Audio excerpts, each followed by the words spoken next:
It was supposed to be just another community dinner, a room filled with neighbors, distant relatives, and strangers who barely remembered my name. I kept my head down, sipping water, blending into the background. But then, her voice. Mom, Linda. Everyone listen. Do you know how much my son earns? Let me tell you, it's $82,000 a year. Isn't that amazing? The room froze. Forks clinked against plates. Murmurs spread like wildfire. Whispered voices. Guests. 82? Oh, that's not as high as I thought. Really? My nephew makes more. At least it's stable. Their words were knives. My cheeks burned. It wasn't pride she had announced. It was exposure. And before the sting could fade, she twisted the blade deeper. Mom, Linda. By the way, since you're all here, I wanted to ask him for a small loan, just until I pay off a few things. Laughter. Awkward, sharp, suffocating. 50 strangers staring at me as if I was an open wallet on display. I stayed silent. No defense, no denial. Just a long, steady look across the table, my jaw tight, my hands still. Inside, a storm raged, but outside, I gave her nothing, because they thought they knew my worth. But what they knew was only a number. That night, while their whispers still echoed in my ears, I unlocked the glass door to my other life, the life no one knew existed. Behind the silence of a modest apartment door waited a different world. The lights flicked on, revealing polished hardwood floors, minimalist decor, and a panoramic view of the Hudson. My phone buzzed, not from family gossip, but from my broker. Broker, on phone. Mr. Carter, the investment in Phoenix closed successfully. Profit margins exceeded expectations. We're transferring the additional $2.1 million to your account. I stared at the city below. To them, I was just another salary worker. But what Linda had shouted to the world was barely a fraction of who I really was. On a separate desk lay folders marked Carter Holdings, LLC. Real estate ventures spanning across New Jersey, Florida, and Texas. Properties I had acquired silently, carefully. My name never in neon lights, always hidden behind layers of corporate shields. I built an empire while everyone thought I was ordinary. Their numbers measured me in thousands. My reality was built in millions. And yet, I had never told her. Not once, because silence was safer than spectacle. By morning, the city woke to chaos. Traffic, horns, deadlines. But in my world, mornings were built on discipline and silence. I brewed my own coffee, black and sharp. Sat at a desk that overlooked the skyline. No noise of gossip, no eyes prying into my life. Just quiet control. The desk wasn't cluttered with bills. It was filled with balance sheets, blueprints, and maps of properties spread across 3 states. Towers under construction in Miami, apartment complexes in Dallas, a strip mall renovation in Jersey City. I wasn't just living off a salary. I was orchestrating an empire carefully hidden behind ordinary paychecks and tax filings. My employees called me Mr. Carter in meetings. Investors referred to me as the quiet wolf. And yet, at home gatherings, I was nothing more than Linda's son who makes 82,000. I let them believe it.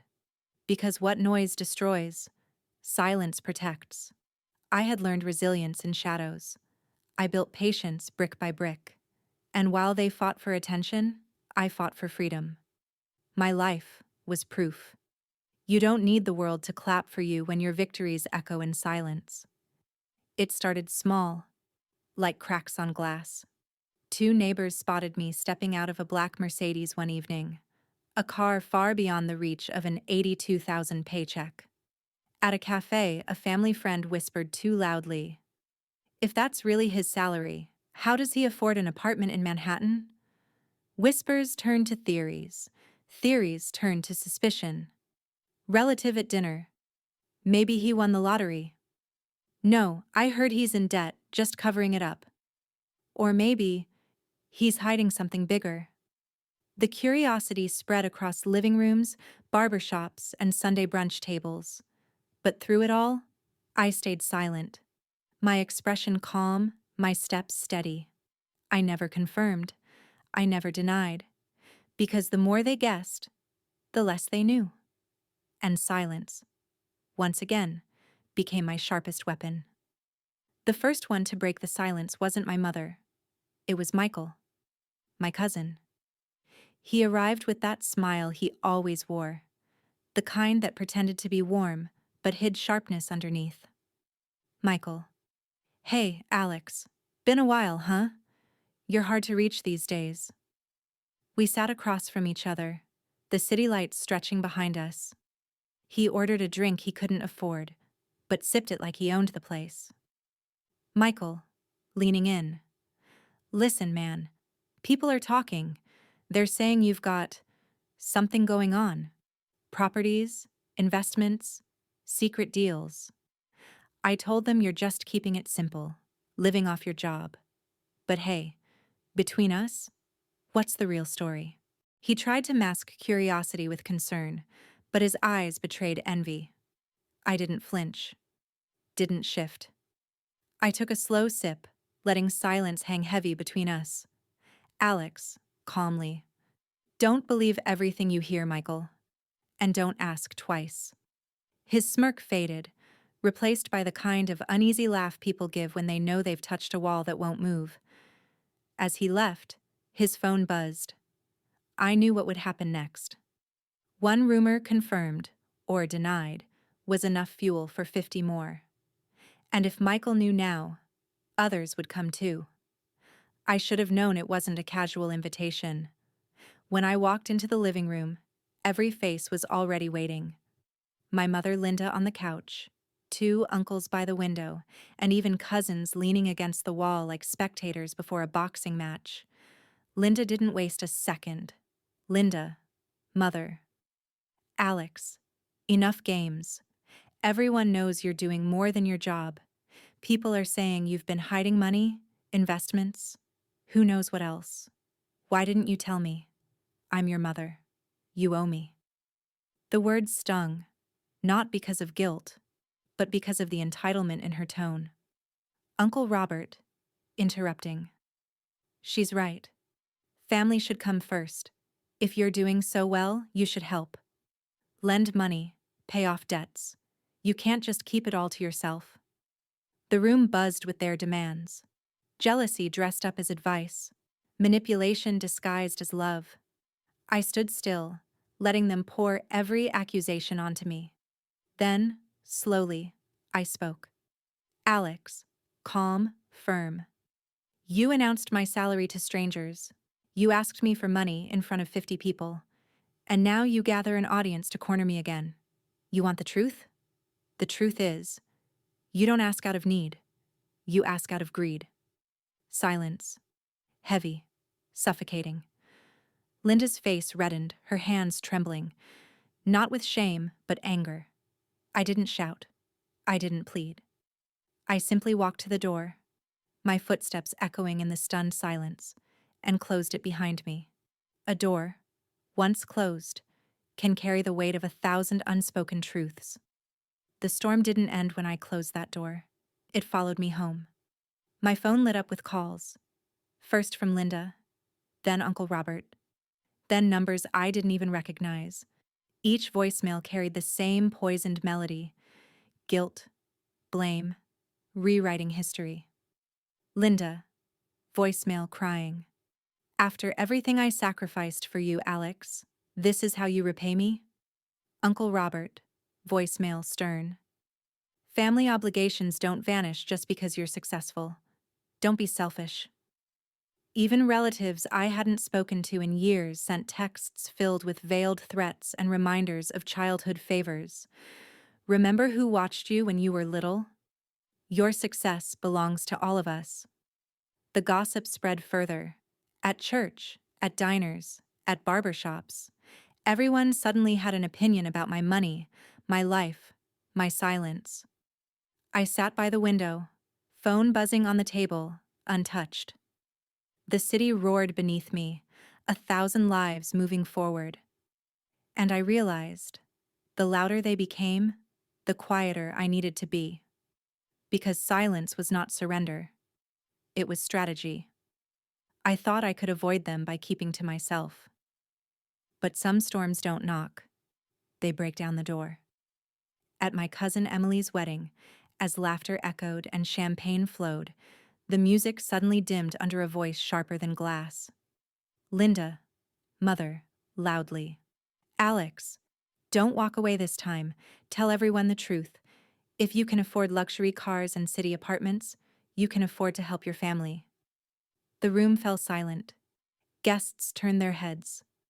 The bride froze mid-smile. Linda, pressing on. You act like a saint, but you hide your money. You think you're too good for us now? Her words weren't a request anymore. They were a public trial. I stood still, 100 eyes on me. My jaw clenched, but my voice came out steady. Alex, cold, clear. You embarrassed me once by announcing my salary to strangers. Now you want to do it again. But understand this. My life is not a community project. My work, my earnings, my empire. None of it was built on your approval. Gasps rippled through the hall. Some guests whispered, others looked away. Linda's face twisted with disbelief.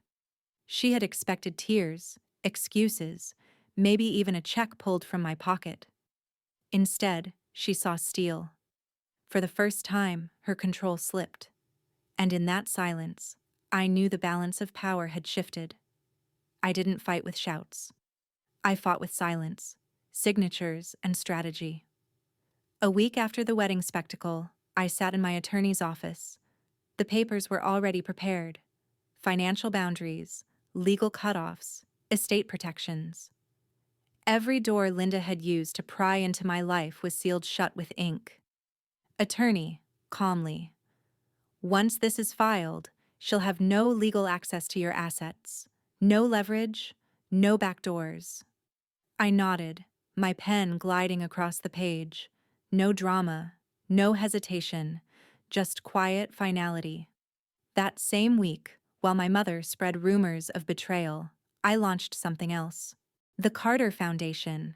Scholarships for underprivileged kids, grants for young entrepreneurs, a public press release, not about money hoarded, but about money invested in futures that weren't built on manipulation. Her calls grew frantic, her messages, angry, desperate, confused. Linda, voicemail. Alex, you wouldn't dare cut me off. You owe me. You'll regret this. But the truth was, I didn't need to raise my voice. My actions had already spoken louder than her accusations ever could. Because revenge doesn't always roar. Sometimes it whispers through silence and leaves the guilty choking on their own echoes. The storm finally passed. No more voicemails. No more ambushes at family dinners. Just silence, the kind that felt like peace, not pressure. I stood on the rooftop, overlooking the endless sprawl of Manhattan. Towers glowing like beacons, traffic weaving like veins of fire. Below me, the city never stopped moving. Above me, the sky was still. I thought of Linda, of the night she turned my life into public entertainment, announcing my salary like it was a badge to be polished or a secret to be sold. I remembered the laughter, the whispers, the humiliation. And then I thought of everything that followed, the empire I had built, the foundation I had created, the silence I had weaponized. I smiled, not out of pride, but out of freedom. Because in the end, my life was no longer defined by what she shouted. It was defined by what I chose to keep quiet. The night my salary was announced to strangers, I learned the power of silence, and silence paid me more than numbers ever could.